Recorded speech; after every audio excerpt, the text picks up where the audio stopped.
Hi everyone, this is Jason here from Nathaniel School of Music, and in this lesson we are going to look at how to play arpeggios on the piano. Arpeggios are the most popular and most common ways to play your chords, very different than just whacking them all together. You play them in a nice flowing manner, almost melodic manner if you will, where each note of the chord is played one by one. In this lesson, we are going to look at 3 of my go-to arpeggio patterns for anyone playing the piano, from myself to you, maybe a beginner, an intermediate, or an advanced player. These arpeggio patterns are going to work really great. So let's get started right away. And in this lesson, I'm going to choose 4 chords for pretty much the whole thing. We are going to do E minor, G major, D major, and A major.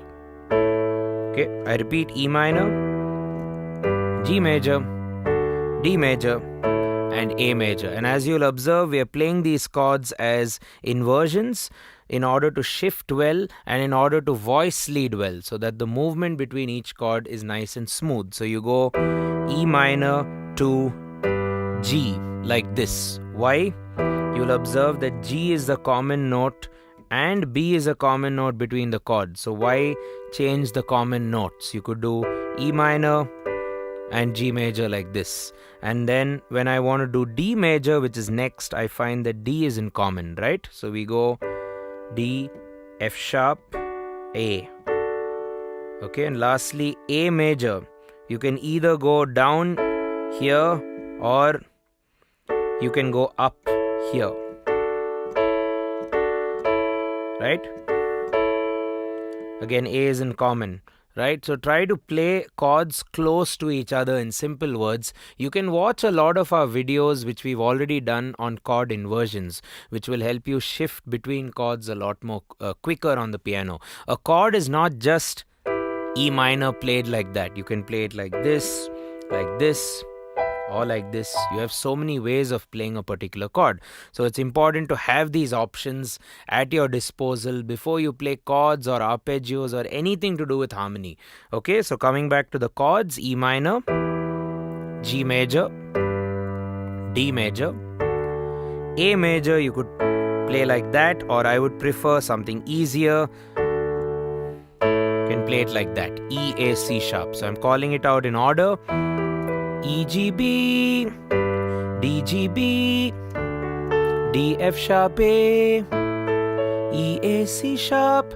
This is also what we could call as a Dorian chord progression, because one might argue that this follows the E Dorian scale. However, the E Dorian scale will be derived from the D major scale, the normal D major scale. We call it the second mode. We will definitely do a video on modes shortly, which you could follow. Okay, so E minor, G major, D major, and A major. Very popular chord progression. I'm sure you've heard it in Green Day's Boulevard of Broken Dreams, or Imagine Dragons' Radioactive, and Mad World, So there are a lot of songs which use this. Now coming back to the point of the lesson. The point of the lesson is to show you 3 very, very tried and tested, go-to, default, great sounding arpeggio techniques. And all of this revolves around you taking the chord and playing the notes one finger at a time and seeing which one you like best, and then trying to emote it and try to play it with as much feeling and expression as possible. So if you take the E minor chord, instead of holding it down with all the 3 fingers, an arpeggio could be made by just playing the notes one by one. So I go 1, 2, 3, 4. And generally when we play arpeggios, at the bare minimum, they are played double of the pulse. So if this is the pulse, we need to play double: 1 and 2 and 3 and 4, and so tung, tung, tung, tung. So this is how your hand's going to move, while this is the pulse. Pulse means this is how you count to the song, this is how the audience is going to move to the song, and so on. So I'm just going to show you all the 3 arpeggios on just the E minor chord, and then we'll get cracking. So the first arpeggio is starting from the low note, the middle note, the high note, and then coming back to the middle note. I call this in simple abbreviations as LMHM. So, or left middle, right middle, if you want to look at it in directions. So LMHM, LMHM, LMH. So get used to this and move it to the pulse. So 1 and 2 and 3 and agreed. 1 and 2 and 3. Try to play along with me. 2, 3, 4. 1 and 2 and 3 and 4 and 2. We are going to choose the other chords very shortly, so hang on. Let's first get E minor going. And in the left hand, you could just play E, or the name of the chord, which is E in the case of E minor. E minor, E minor. Okay? And this is the moving chord in the right hand. A moving chord which we also call as an arpeggio. So the other arpeggio pattern, what have we looked at so far? We've looked at LMHM. So the other arpeggio pattern would be HMLM. You just start at the top, go down, and then go back up. And then you create a loop of 4 notes, or a repetition or a recurrence of 4 notes. High, middle, low, middle. High, middle, low. Okay? High, middle. So with high, middle, low, middle, and even low, middle, high, middle, what's happening is the first note is something you could consider to sustain with the finger. So if I'm doing high here, it's a nice practice to hold your finger down for the high. If you're a beginner on the piano, it's okay. You could just go and lift it, no problem. But you may not want to play it like this. This is not a great tonality because it sounds very staccato and choppy, if you will. So a good way to see if you're doing it well is to look at your fingers and just make sure a few things are in order. One is the fingers are not randomly in the air. Your fingers don't drop down, or flatten itself out. They should generally be healthy like this, and keep them all touching the keyboard surface. So you go and try to avoid dropping your hand, and try to avoid lifting your fingers. Basically make it look like any pianist which you follow, like anyone who you think you like or is professional, they'll generally play like this. Okay? If you can, hold the high. So what have we learned so far? Low, starting on the low, L, M, H, M. Then starting on the high. Right. Another pattern which I wanted to sneak into the lesson would be where you start at the high note, which in this case is B, go to the low note, E, middle note, G, and come back low.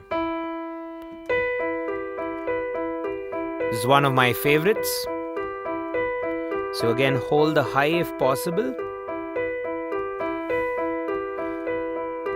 And try out different finger combinations. It's not mandatory that you use a specific finger ordering.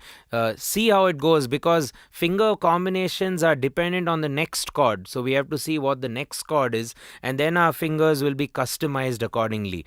Okay, so let's now do this for all the 4 chords of the progression. This epic rock Dorian progression, if you will. So we go E minor. I'm showing you with the low note starting, L, M, H, M. What's the next chord? G major, which I am playing like this. All you do is move your thumb down. E minor, come down to D, G, B, G major. Third chord, D major, D, F sharp, A. And slide up, slide the thumb up, keep this on A. Use your ring finger for the C sharp. Let's do it again. E minor, G major, D major, last chord, A major, A major. You can do 2 ways of playing A major. I guess you could stick with that. So E minor, G major, D major, A major. Let's bring in the left hand now. The left hand basically plays the name of the chord, the root of the chord, which ultimately gives you the purpose or the sound of the chord.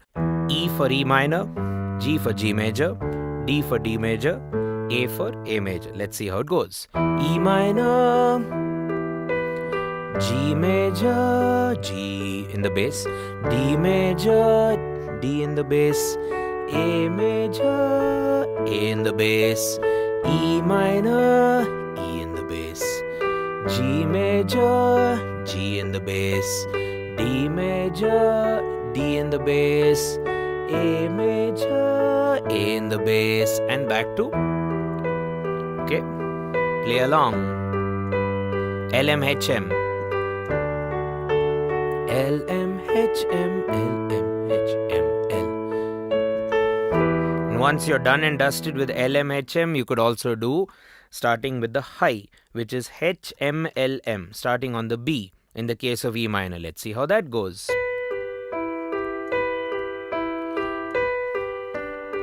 Starting on the high of each chord. With the bass, HMLM, HMLM, HMLM, HMLM, HMLM. Play along. Dun da da da, dun da da da da da da da da da da da da.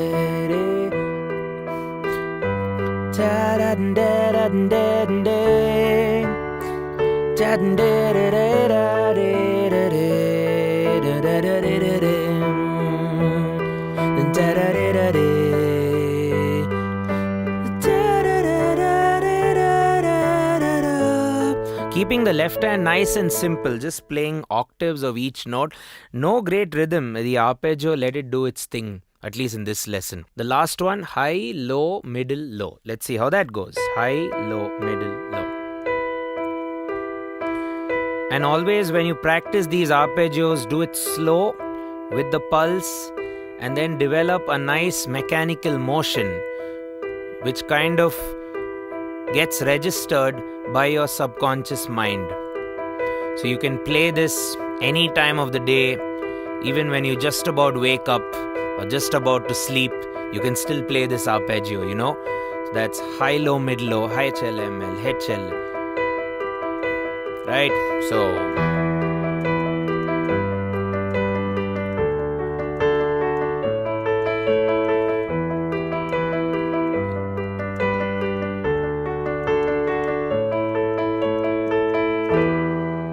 right? So let's recap the lesson, guys. We have 4 chords: E minor, G major, D major, A major, and we are playing this really popular epic rock progression on the Dorian scale, if you will, and used in a lot of songs, strangely enough. We think that the 1-5-6-4s or those things are more common. That's more in pop music or electronic dance music and stuff like that. But in rock songs, this is more common if you think about it. So it's good to learn this. You can play a variety of music, right? So the 3 arpeggio patterns are LMHM, which is just an ordering of notes. The next arpeggio pattern will be HLML. The last arpeggio pattern will be HLML. And while you practice this, I would encourage you to try and hum something, sing a melody, compose a melody, sing an existing song. There are so many which work with this. Also try to play the arpeggios with a lot of dynamics and character. Right, guys, thanks a ton for watching our lesson. In the next lesson, we are going to look at a lot of ways to make the existing arpeggio patterns, LMHM, HMLM, and HLML, a lot more dynamic, a lot more organic, and a lot more human and less robotic and programmed, if you will. So work on this lesson really hard. Get used to your chords, the changing inversions, and also just coordinating your two hands, what to play here and what to play there. And then head over to the next lesson. It's very important that you watch the next lesson, which will take the arpeggio playing to the next level. If there are X amount of people in a playing field playing these arpeggios, I want you to be in the top 10% of that playing field. And that's in the next video. Head over to the link right away and I will see you there. And before you do, don't forget, if you haven't already, to subscribe to our YouTube channel. Hit that bell for notifications. Your support to subscribe, share the videos means a lot for our channel, and we will go a long way with your support, and we can only do this with your help. Cheers and see you in the next one.